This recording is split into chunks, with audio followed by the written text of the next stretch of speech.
दोस्तों, चौकीदार का काम चौकीदारी करना है, लेकिन अगर वो खुद जस्टिस बन जाए, लॉ एंड ऑर्डर की धज्जियां उड़ाते हुए खुद जज बन जाए, तो उस प्रदेश का हाल जैसा होता है, भाजपा शासित प्रदेशों का हाल भी वैसा ही है। आपस में कंपटीशन चल रहा है कि कौन ज्यादा बुलडोजर से इमारतें गिराएगा और मोदी के बाद कुर्सी किसे मिलेगी, इसकी जद्दोजहद बीजेपी में जारी है।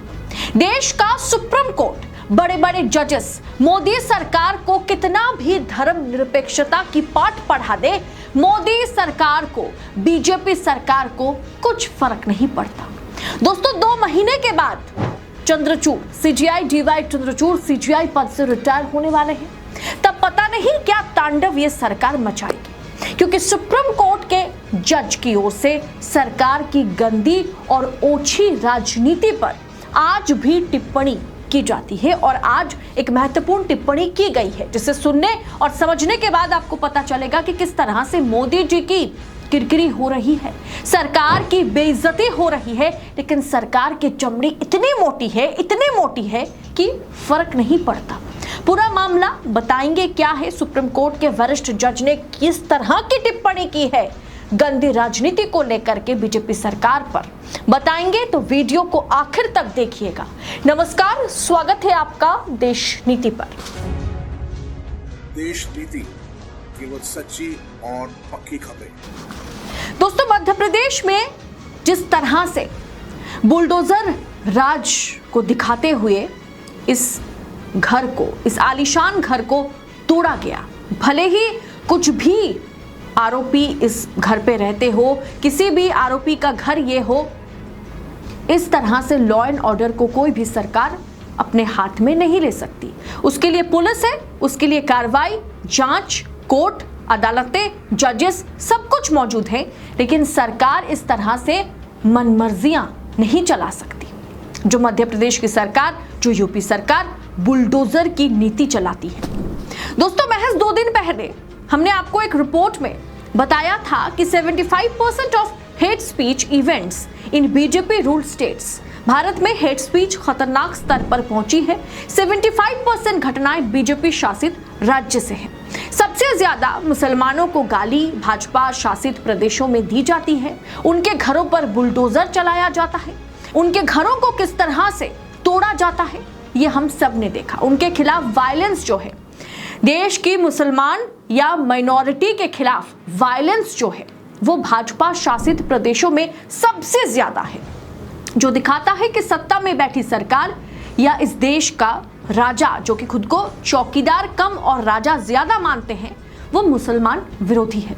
लेकिन इस तरह से आरोपों के बीच जब सुप्रीम कोर्ट के वरिष्ठ जस्टिस ये कहते हैं कि हमारे देश में सेकुलरिज्म की, हमारा देश जो है वो सेकुलरिज्म की लाइन से हट गया है, जिन्होंने मणिपुर का उदाहरण दिखाया, उन्होंने तरह तरह की घटनाओं को लेते हुए हमारा देश किस तरह से धर्मनिरपेक्ष और नहीं रहा, ये वो बताते हैं, जस्टिस बताते हैं, सुप्रीम कोर्ट के वरिष्ठ जज बताते हैं, तो वो दिखाता है कि हमारी सरकार किस ओछी राजनीति को अंजाम दे रही है। दरअसल दोस्तों, भारतीय जनता पार्टी या नरेंद्र मोदी जी बैसाखियों के दम पर सरकार चला रहे हैं और उनके जो 2 क्रचेस है, बार बार मैं कहती हूं, 2 जो क्रचेस है जिनके सहारे पर सरकार चल रही है, एनडीए की सरकार चल रही है, मोदी 3.0 चल रही है, वो दोनों नेता, वो दोनों पार्टियां, चाहे टीडीपी हो चाहे जेडीयू हो, कोई सा भी पार्टी जो है मुस्लिम विरोधी नहीं है। उनके वोट बैंक जो है उसमें अच्छा खासा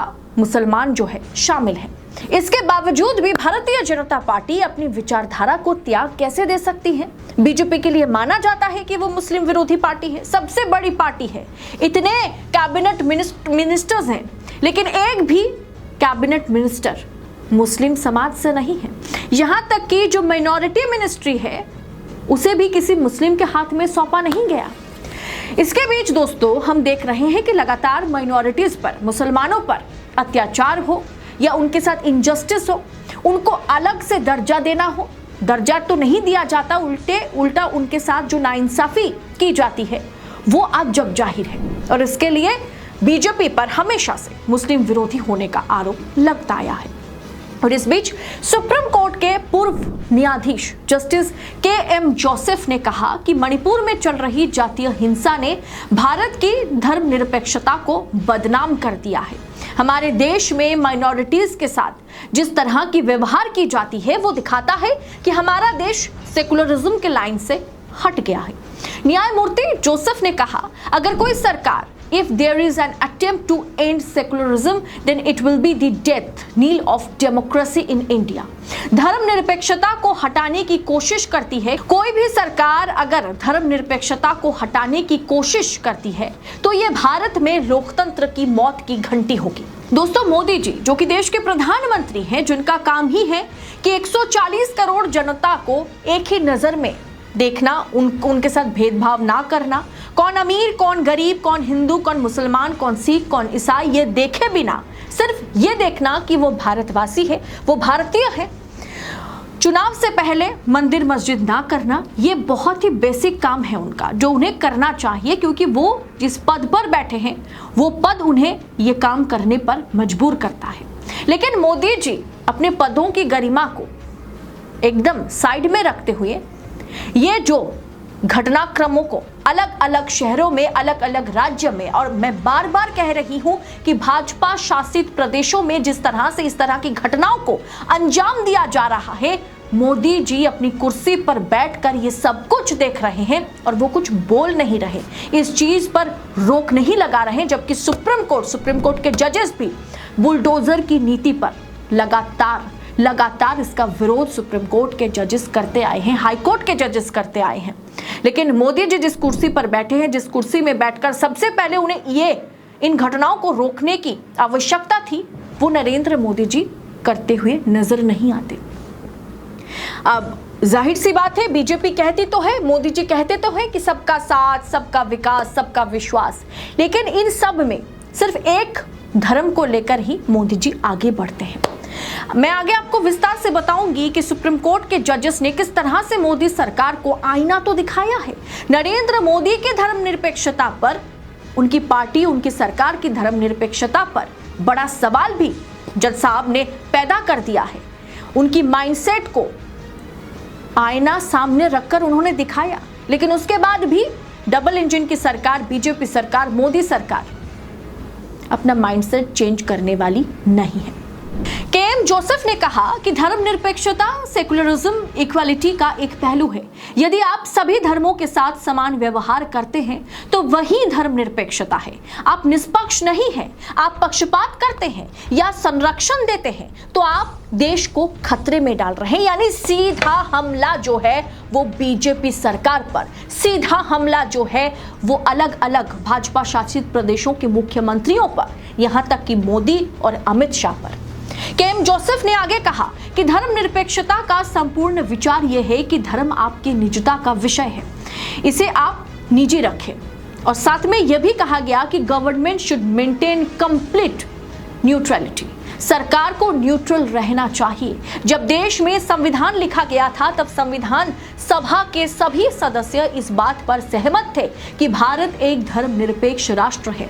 उन्हें लगा कि इसका विशेष रूप से उल्लेख करने की कोई आवश्यकता नहीं है।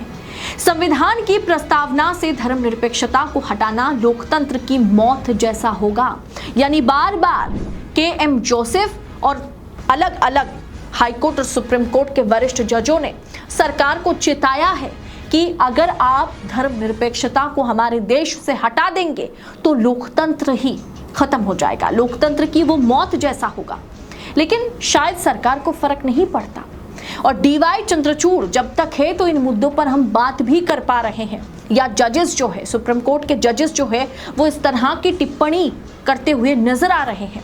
लेकिन अगर सीजेआई डी.वाई. चंद्रचूड़ हट जाएंगे जिस दिन, और जिस दिन कोलिजियम को खत्म करके जजों की नियुक्ति प्रक्रिया यानी एनजेएसी, इसे जब भारतीय जनता पार्टी की सरकार, मोदी सरकार अपने हाथों में करेगी, यानी जजों की नियुक्ति जब मोदी सरकार करेगी, तब किसी भी जज में यह हिम्मत नहीं होगा कि लोकतंत्र पर, डेमोक्रेसी पर, धर्मनिरपेक्षता पर इस तरह की टीका टिप्पणी कर सके, सरकार को सबक सिखा सके, सरकार को आईना दिखा सके।